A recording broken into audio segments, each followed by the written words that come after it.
Give it another second or two.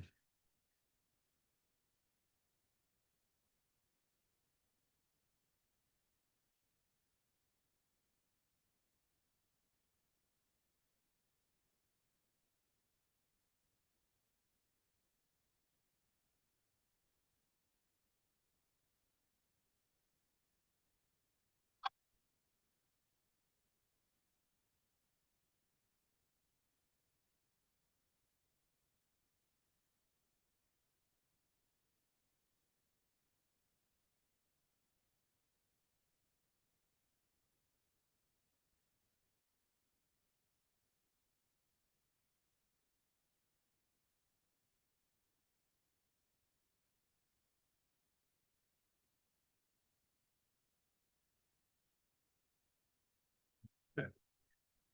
Go. All right, so this is tracing from my friend Dr. Savli in Cambodia. He's a terrific pediatric cardiologist, pretty much does everything there. And this is on X, formerly Twitter. And as you can see, top panel is obtained 2 hours following a interrupted arch VSD type B repair, and the panel below it is 12 hours later in the ICU.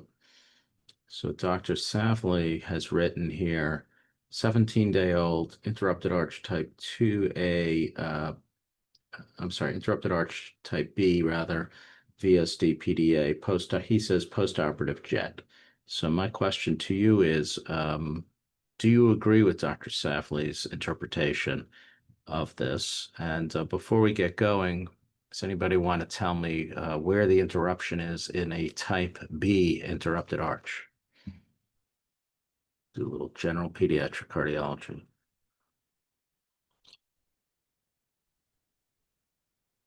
Good, would be, oh, go ahead, Parthi. good morning, Dr. Pass. Hi. So for type B, it is after the between the left carotid and the subclavian. Very good. Let's put that little picture up there. Yep, that's correct.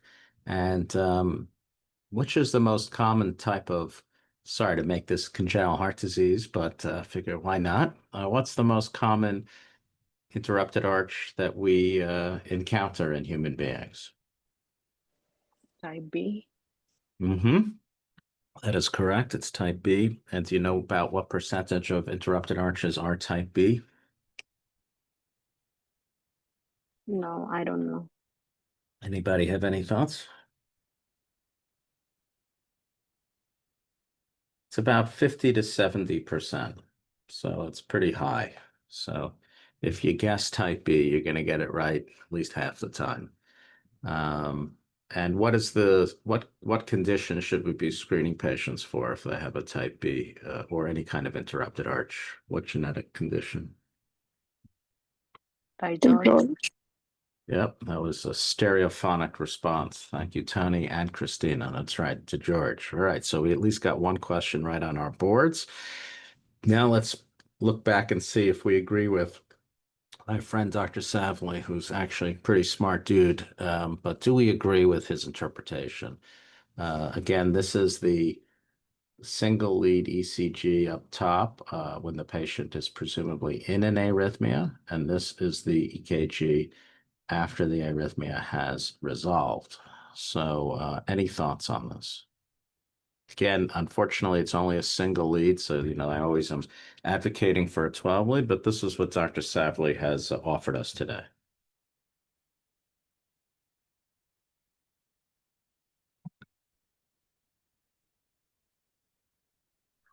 I'll take it. I'm not 100% sure, Dr. Pass. It looks like that only two, that tracing, there is after the QRS, there is a bump which looks like a P wave.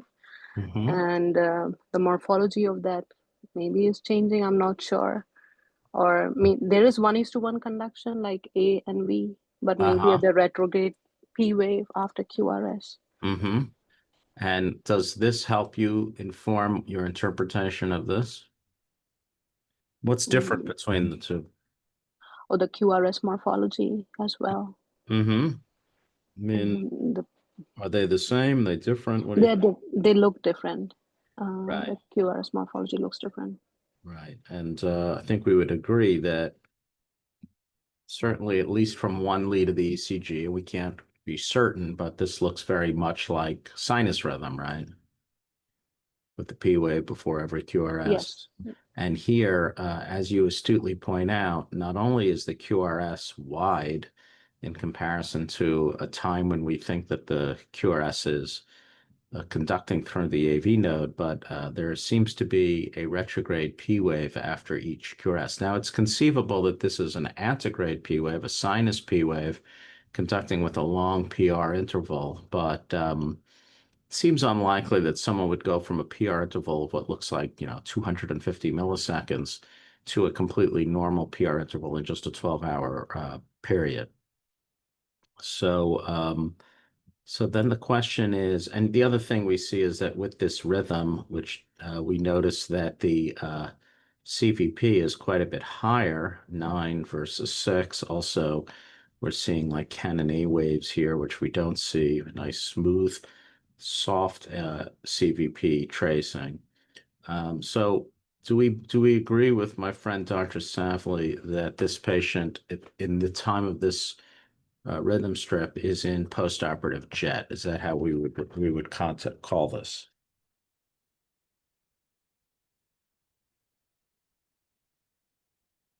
No.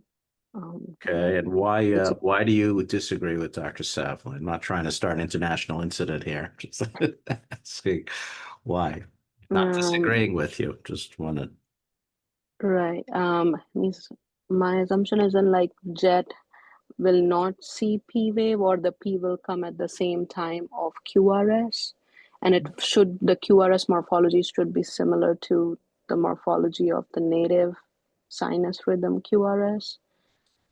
Yes, so I agree with you that in jet, the QRS morphology should look pretty much exactly the same as sinus. Now, there are rare exceptions, but as a general rule, because jet is also sometimes referred to as His bundle tachycardia, the QRS is occurring as a is coming from the area above the bundle branches, and so theoretically the ventricle should be depolarizing exactly as it would were the patient in sinus rhythm, albeit the signal is coming from an enhanced automaticity of the His bundle. And so one of the important distinguishing points is simply that the QRS should be the same. So this QRS is obviously very different. Now Dr. Savely came up with a number of possible ideas for why that is, but there's a very old and important sort of dictum that Dr. Walsh at Boston Children's has said for many decades, which is that wide QRS tachycardia is ventricular tachycardia until proven otherwise. Again, wide QRS tachycardia is VT until proven otherwise. So I think in this case, we would have to assume, for the sake of this patient, that this is a form of VT, not actual jet. Now, it may be that hemodynamically acts exactly the same. And so I don't want to put too fine a point on this. We're just really talking nomenclature here. But if the QRS is truly different, we really do have to say that this is VT. The only way to prove it's not would be to do an intracardiac study. Now, if you were at the bedside and you were caring for this patient at the time of the first panel here, would there be a way to prove whether this is VT or jet at the bedside? What could you do to show that this is either VT or jet?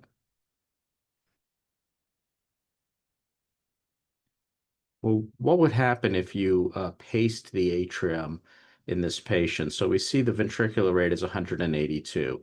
If you had paced this patient at 185 in the atrium, what would happen to the QRS if this is VT? In a VT, the QRS morphology will change, but it will not change in. Okay, exactly. So what you're saying is that if you pace the atrium at 185 when the ventricular rate is 182, the QRS morphology should look like this, the panel 12 hours later. Is that right, Katoki? Sorry, yeah. Yeah, okay. So that would be a nice, very brief, provocative test you could do if you had atrial wires to confirm that the patient is in VT and not in JET. Okay, so we're going to say that we think Dr. Savely is probably wrong, not definitively so, but probably so.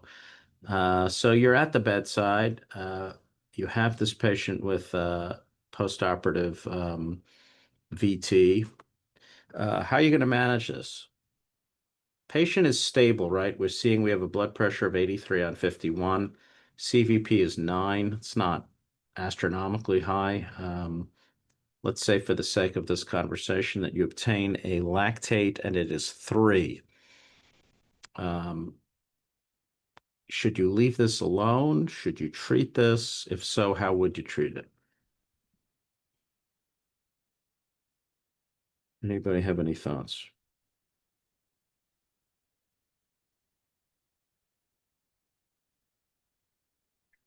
Sure, pass.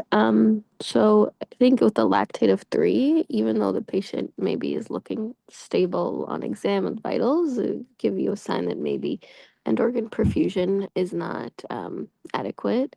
And so I'd be concerned and want to treat this faster or sooner rather than later.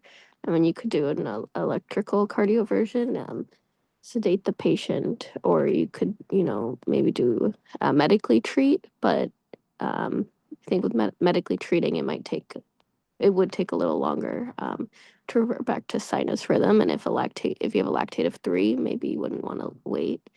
I guess the lactate of 3, right? It would depend what it was an hour earlier, right? Yeah. If you knew the lactate was 8 when they came back and it was 3, you'd think of it very differently, right? Than if you knew that the lactate was 0 and now it's 3. 3 actually is not so bad. Some people would say that 5 is the line in the sand when you know things are going bad. But really, it's the trends, I believe, that most intensivists would say is most important.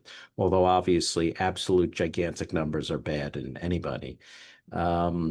So cardioversion is not a bad idea, but most of the time, these types of arrhythmias are automatic in nature. So we almost never cardiovert this type of rhythm because it usually is ineffective because, whether it's JET or it's VT, there's usually some form of automatic tachycardia. In this case, maybe it's coming from somewhere just below the bundle of His or from the bundle branches themselves. But oftentimes there's not much benefit to that. So we would probably normally, yeah, you would check your electrolytes and stuff like that, but I'll tell you, it almost never is abnormal.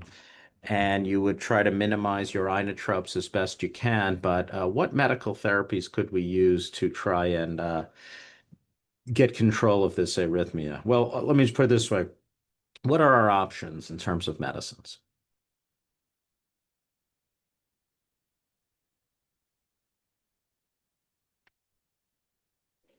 Cooling the patient. Okay, so you Uh, could cool the patient, but cooling by itself is not usually adequate.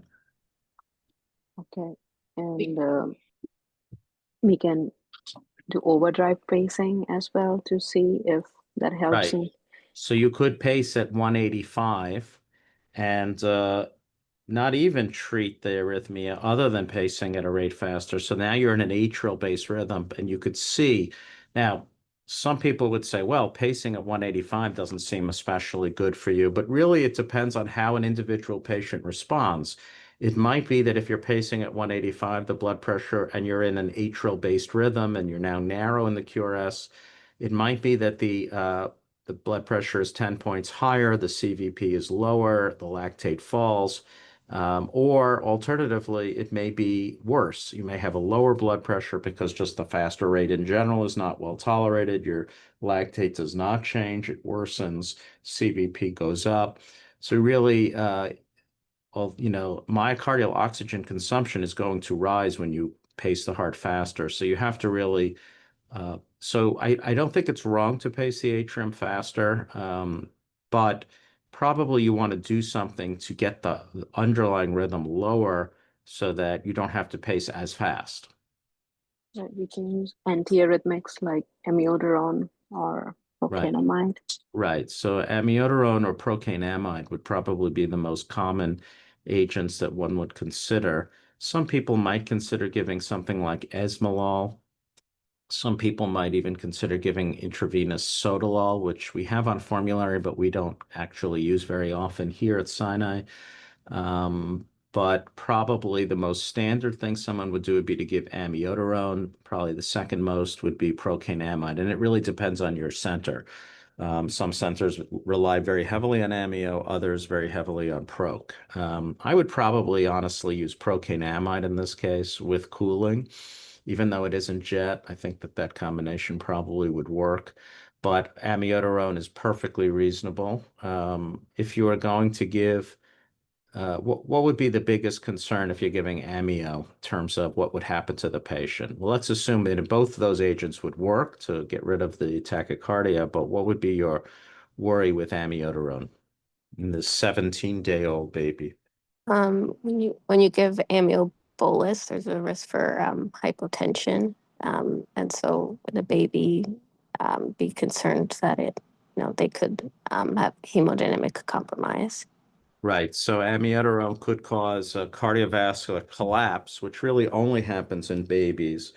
Happens, I don't remember the exact percentage. I want to say something like 3 to 5%. So want to be very aware of that. So that's always a concern. But you have a post-op baby at a very large operation, probably worth the risk. What about procainamide? By the way, what's the treatment of hypotension associated with amio? Give fluids.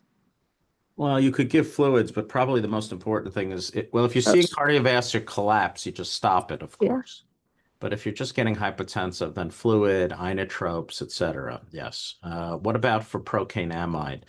What would be the most common side effect of procainamide?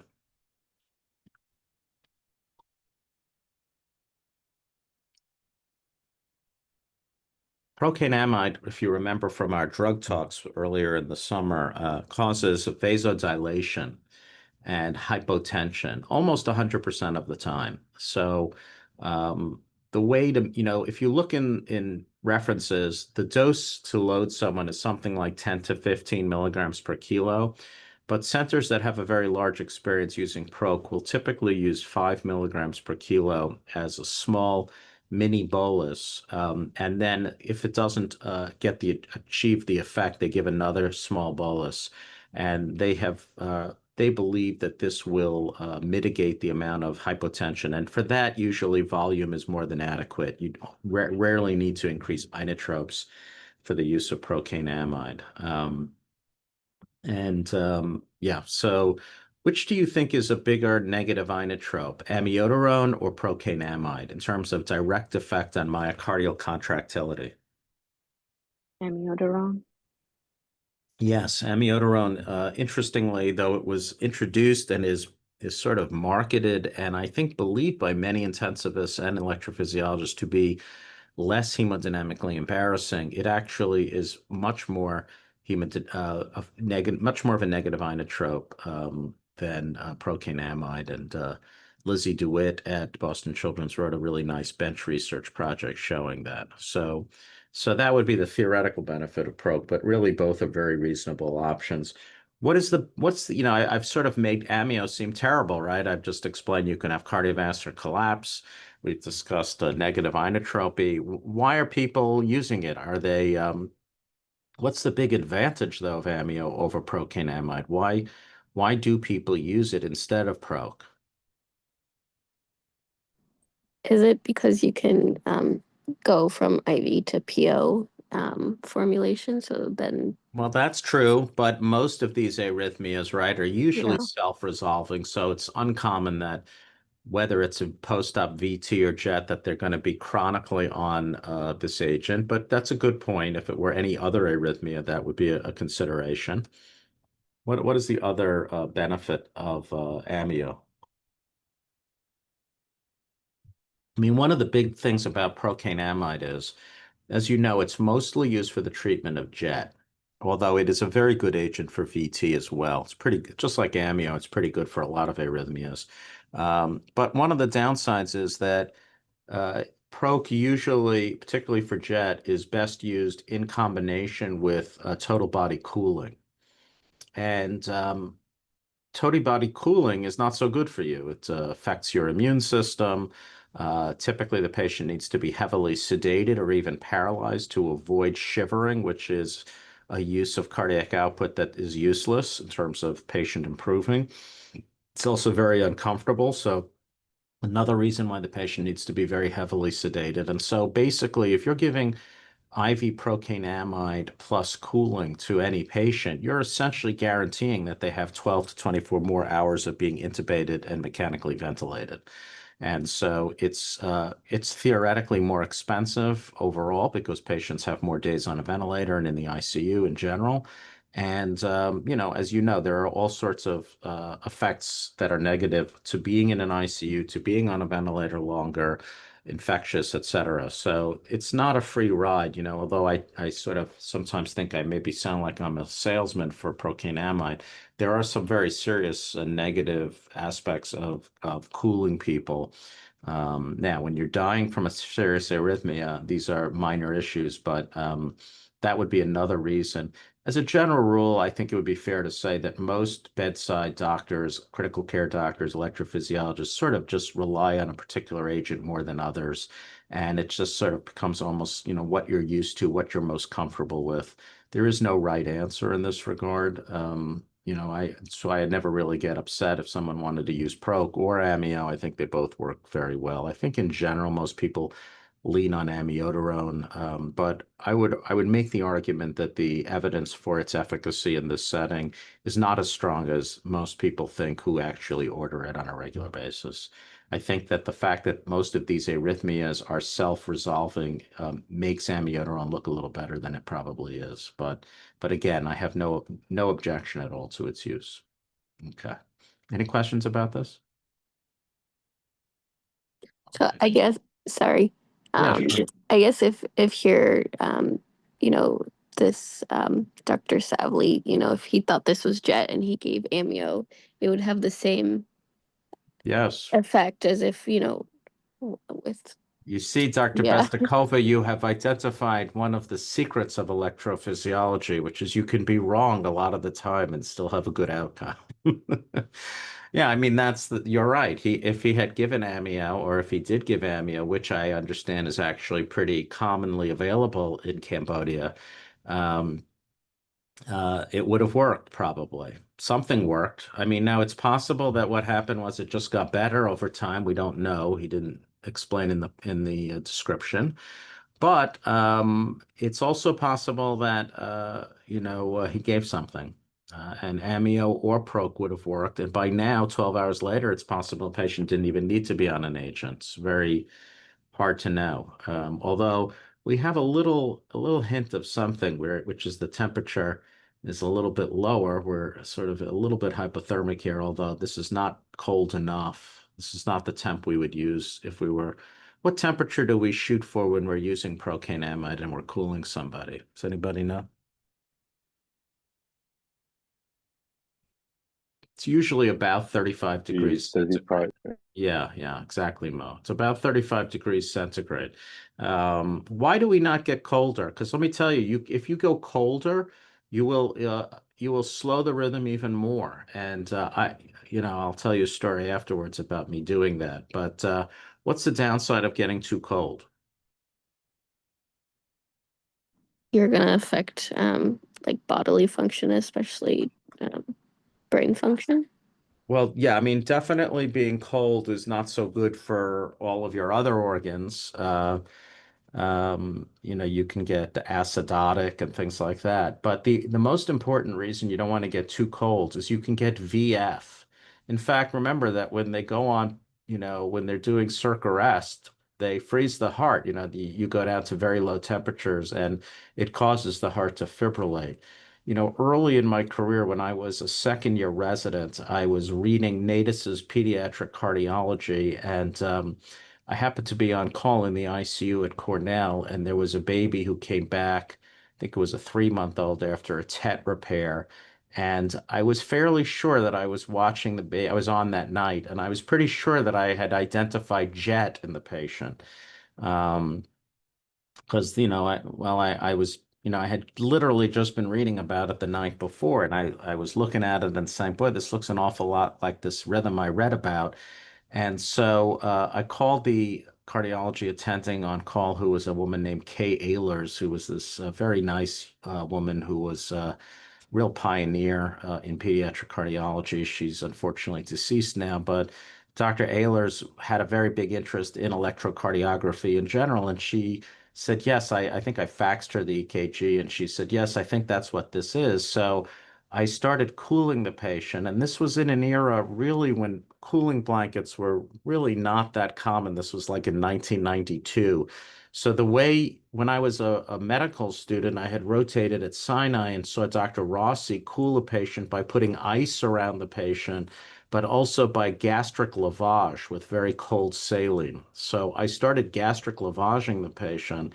It's really, in retrospect, it's insanity. And the patient's temperature got down to like 32 degrees. And let me tell you, the jet stopped, and we were in A-paced rhythm with excellent hemodynamics in the morning, and everything went fine. But in retrospect, I absolutely could have killed that young patient by getting too cold. And it's very difficult to titrate hypothermia from gastric cooling like that. So you should never ever do that. It's also can affect your electrolytes in in a very unpredictable manner. So cooling blankets are far, far, far preferable because you can really dial it in a little bit more. And also when you're cooling patients, it's very important to have a rectal thermometer or some kind of continuous thermometer, because it's very easy, particularly in small infants, to overcool a patient and drop the temperature to a dangerous level, as I did that day. So I got away with it, and no one really said anything, because truthfully, it was my impression that the ICU attending had never even heard of jet when I treated it that day. But I do think you have to be very careful with that. So that would be sort of the potential downside of using a probe thing. Now, you could argue that if this was VT, you don't need to cool the patient, that procainamide on its own would have been effective. But I think in this case, what I would have probably done is achieve normothermia, which you really already are at. As you see, the temperature is 36.3. And then I would probably either at first pace the patient just to confirm it's in that the patient's in VT. And then if I was confident about that, I would give either amiodarone or procainamide. And I probably would not have cooled this patient. I would have just made sure the patient was normothermic. All right. Any other questions about this?